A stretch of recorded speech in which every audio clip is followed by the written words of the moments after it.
Olá, no vídeo de hoje nós vamos comentar a prova para juiz do trabalho TRT do Piauí, o quarto concurso, onde o tema questionado tratava-se referente à execução por precatórios e execução por RPV.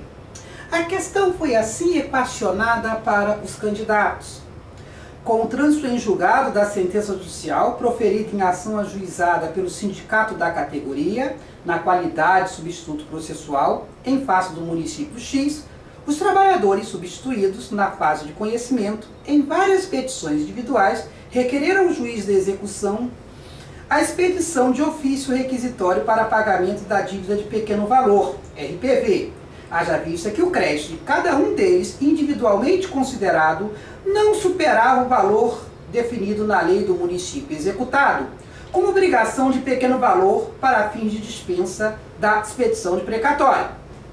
Manifestaram-se sobre os diversos pedidos formulados pelos trabalhadores, o município executado requeriu que o processamento da execução fosse por precatório, argumentando que o crédito executado era um só, o total resultante da soma dos créditos individuais de cada um dos substituídos, o qual superava o valor definido em lei do município executado como obrigação de pequeno valor para fins de dispensa de expedição de precatório. Aduziu ainda que o pedido dos trabalhadores só teria cabimento caso a sentença em execução tivesse sido proferida em ação plurima ajuizado pelos trabalhadores. Ora, qual o tema que se discute nessa questão? O tema é o seguinte: quando o sindicato, através da figura substituto processual, ajuiza uma reclamação trabalhista, pedindo diversas verbas, se o total desta condenação der superior ao valor de RPV, mas individualmente está dentro do valor do RPV, como deverá se processar essa execução? Por precatório, como quer no problema a administração pública, ou por RPV, como quer no problema o trabalhador. Para eu resolver essas questões, eu tenho que ter em mente algumas normas jurídicas. Eu vou ao quadro explicar que normas jurídicas são essas para os senhores. Está lá na questão A, que nós vamos responder quais são os temas. Artigo 100, parágrafo 8º da Constituição Federal, artigo 48 do CPC, OJ 9 do Pleno TST, RE Paradigma 459.506 e artigo 97 do Código de Defesa do Consumidor. Porque a pergunta que se fez na A é, no caso, como deverá ser processada a execução. Por que este tema, senhores, fora controvertido? A administração pública alega que, de acordo com o artigo 100, parágrafo 8º da Constituição Federal, não se pode fracionar precatórios. E, no seu entender, a administração diz ao magistrado: se eu pego uma sentença de 1 milhão e começo cada substituído liquidar essa sentença, porque cada valor individualizado dá 10, 20, 30 mil, ela diz, para mim está fracionando o precatório. Diz a administração pública ao juiz que isso só seria possível se a ação não fosse legitimidade extraordinária, mas sim ação plurimas e litisconsórcio. Isso porque valeria a regra da independência dos litisconsórcios nos termos do artigo 48 do CDC, que diz, salvo disposição em contrário, os atos de um consórcio não aproveitam nem prejudicam o outro. E a administração diz, excelência, aqui não foram litisconsortes. Aqui foi uma ação apenas ajuizada pelo sindicato. Se o montante deu no valor superior ao RPV, tem que ir para precatório. Correto? Pode parecer absurdo, mas esse é o entendimento tanto do TST como entendimento do Supremo Tribunal Federal.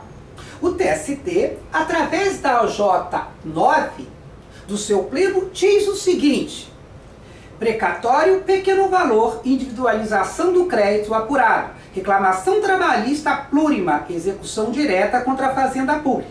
E diz lá, tratando-se de reclamação trabalhista plurimas, a oferição de que venha a ser obrigação de pequeno valor para efeitos de dispensa de formação de precatório e aplicação do disposto no parágrafo 3º do artigo 100 da Constituição Federal deve ser realizada considerando-se os créditos de cada reclamante.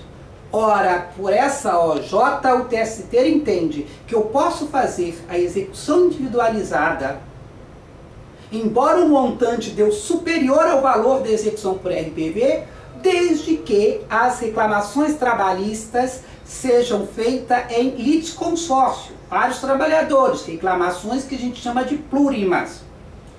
E você pode me questionar, que está me assistindo, mas professor, esse entendimento também é do Supremo Tribunal Federal? Mais uma vez você vai ficar pasmado que é o entendimento do Supremo Tribunal Federal. Coloquei ali no quadro dos senhores o Acórdão Paradigma 459-506. Veja o que disse o Supremo Tribunal Federal quando enfrentou esta temática. O Supremo disse o seguinte, que apenas, diz ele, apenas quando se tratar de litisconsórcio facultativo ativo e não de ação coletiva intentado por legitimados extraordinários ou substituto processual, somente para o Supremo, nesta hipótese, é que eu posso desmembrar em ações plurimas, volto a dizer, tal qual a OJ 9º do Pleno do TST. E para o Supremo, na verdade, essa execução, a municipalidade está certa, terá que ir para a precatória. Senhores, essa resposta é inconteste, é esta a posição, inclusive, da banca. Estou em minhas mãos com o espelho da prova. E muitas vezes os alunos me perguntam, professor, a posição é essa, eu discordo, eu posso questionar?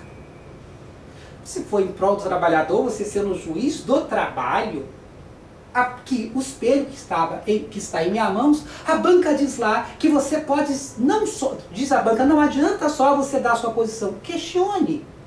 E qual era o questionamento que a banca queria? Que este entendimento, onde eu ajuizo uma ação em legitimidade extraordinária, e se só por essa situação, ainda que os créditos individuais forem inferior aos 60, 40 ou 30 salários mínimos, de acordo com a União Federal, Estado e Município, forem inferior, mas simplesmente que a ação foi ajuizada pelo sindicato, eu tenho que ir para a fila dos precatórios, isso fere a ratio do Código de Defesa do Consumidor. Ora, como se ajuiza ações com legitimidade extraordinária, é para que com uma ação só se tutele milhares de direitos e evite várias centenas de ações ajuizadas perante o Poder Judiciário. Ora, a lógica do pensamento é qual? Se eu esperar o sindicato ajuizar a ação, onde meu crédito é de 30 mil reais, ou de 20 mil, e só por o sindicato ajuizar eu tenho que executar por precatório, melhor então que eu ajuize minha ação individual. E todos os trabalhadores, amigo, vai pensar assim. Você terá então dezenas de ações, cada um cobrando o seu quanto, para poder fazer a execução através de RPV. Ao passo que se o Supremo e o TST entendessem diferente, essas centenas e milhares de ações não seriam ajuizadas, o sindicato ajuizaria a ação e cada um ia liquidar o seu valor. Essa é a primeira crítica que se faz esse entendimento. Mas registro mais uma vez, a posição é que o município está certo e a execução terá que ser feita inexoravelmente pelo sistema de precatórios. Segunda crítica, ora, centenas de milhares de ações individuais dificulta até a celeridade do próprio julgamento. Nós sabemos que um judiciário assoberbado com ações idênticas reproduzidas, o processo demora muito mais as sentenças. E isto deveria ser levado em conta pelo Supremo e pelo TST. Infelizmente, senhores, essa questão não fora levada em consideração. A terceira e última crítica é que o artigo 97 do Código de Defesa do Consumidor permite essas liquidações individuais. Eu estou aqui com o teor do artigo 97. A clareza é meridiana e por isso eu leio para os senhores. Diz o artigo 97. A liquidação e execução de sentença sentença poderão ser promovidas pela vítima e seus sucessores, assim como pelos legitimados do que trata o artigo 82. Ora, senhores, é o próprio CDC que diz que quando os legitimados extraordinários do artigo 82 ajuizarem ações, os legitimados ordinários poderiam sim promover a execução. E se os valores forem inferiores aos 60, 40 ou 30 salários mínimos, iriam para o sistema do RPV. Onde houve confusão aí do Supremo e do TST? Ele confundiu parte processual com parte material, senhores. Processualmente, que o sindicato é parte, materialmente não. Logo, no meu entender, quando o artigo 100, parágrafo 8º, afasta a possibilidade de fracionamento dos precatórios, ele está dirigindo esta norma para quem, senhores? Para os legitimados ordinários. É eu que não posso ter uma execução de 70 salários mínimos contra a União, fazer uma execução de 60? Ou tem uma de 120, fazer 2 execuções por RPV de 60? Mas não quando o legitimado é um legitimado extraordinário. Confundiu-se aí parte sobre o aspecto processual com parte sobre o aspecto material. Volto a afirmar, não me parece que o parágrafo 8º do artigo 100, quando diz que é proibido o fracionamento dos precatórios, que ele está aqui a se referir a legitimado extraordinário.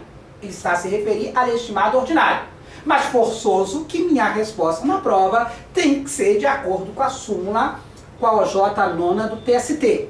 Peço aos senhores apenas que quando fizerem a prova, digam que acreditam nesta súmula e nessa OJ e nesses RS desde pequenininho. E coloque isso na prova para conseguirem lograr isso na aprovação.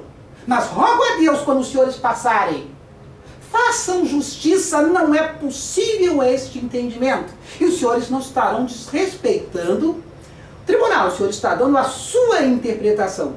Não é possível que numa legitimidade extraordinária, onde os créditos individuais possam ser promovidos suas execuções por RPV, simplesmente por se ajuizar uma ação em legitimidade extraordinária, eu tenho que ir para o precatório. É fazer letra morta toda a razão do legislador quando concedeu legitimidade extraordinária para imprimir celeridade dos feitos e mais, evitar sentenças conflitantes. No mesmo caso, aqui ganha e ali perde. Ok, senhores? Houve um segundo questionamento nesta prova para os candidatos. Perguntou-se depois se, uma vez não pagando o valor da execução, e RPV o juiz acolheu, imagine que o juiz acolhe o RPV, e a administração pública não paga, o juiz poderá sequestrar os valores na conta da administração? Sim ou não? Por que esse questionamento? Vou ao quadro de novo. Olha lá, a letra B. Esse questionamento se dá porque o artigo 100, parágrafo 7º e 8º, dizem que a execução por precatório, o sequestro é feito pelo tribunal e não pelo juiz lá de direito, no caso de vocês, juiz do trabalho. E por isso o questionamento. Aqui diz, se não paga, se fura a fila dos precatórios, o tribunal fará o sequestro. Mas veja, senhores, o que é interessante. O artigo fala em execução por precatório. Nós estamos em execução por RPV, não é isto que a Constituição fala. Tanto é verdade que a Instrução Normativa 32 de 2007 do TST diz lá no seu artigo 6º o seguinte: as requisições de pagamentos que decorram de precatório ou as de pequeno valor, olha a importância, quando a devedora for a União, serão expedidas pelo juiz da execução e dirigida ao presidente do tribunal. Significa dizer, quando a devedora for a União, qualquer sequestro se dá pelo tribunal. Quando a devedora for município, o sequestro não se dará pelo tribunal, mas sim pelo juiz do direito. Não posso perder de vista o artigo 17, parágrafo 2º da Lei 10.259. Quando ela trata de execução por RPV, ela fala em sequestro feito pelo juiz de direito. Então, eu tenho um sequestro feito pelo juiz de direito quando as execuções são por RPV. Quando não é a União Federal. Mas quando é a municipalidade, é feito pelo próprio juiz e não pelo tribunal. O que eu tenho que diferenciar? Execução por precatório, União Federal. Quem vai promover o sequestro? O tribunal. Execução por RPV, municipalidade. Quem vai promover o precatório? E vai promover sequestro se for, se tiver que ser feito. Quem vai fazer? Juiz de direito. Instrução normativa 32, artigo 6º. A última pergunta que foi feita ao candidato é que se os precatórios ou as RPVs deverão ser pagas obedecendo a ordem cronológica, tal qual está lá no artigo 100 da Constituição Federal. Mais uma vez, eu tenho que verificar o seguinte: o parágrafo 3º do artigo 100 da Constituição Federal, que está lá na letra C, aqui sem o parágrafo 3º, quando ela fala em ordem cronológica, ela fala em ordem cronológica para execuções por precatórios. De novo, a nossa execução é por RPV. Então não se aplica esta regra do parágrafo 3º para execução por RPV. Tanto isto é verdade que a Instrução Normativa 32 de 2007 do TST, no seu artigo 11º, equacionou o seguinte, eu leio para os senhores.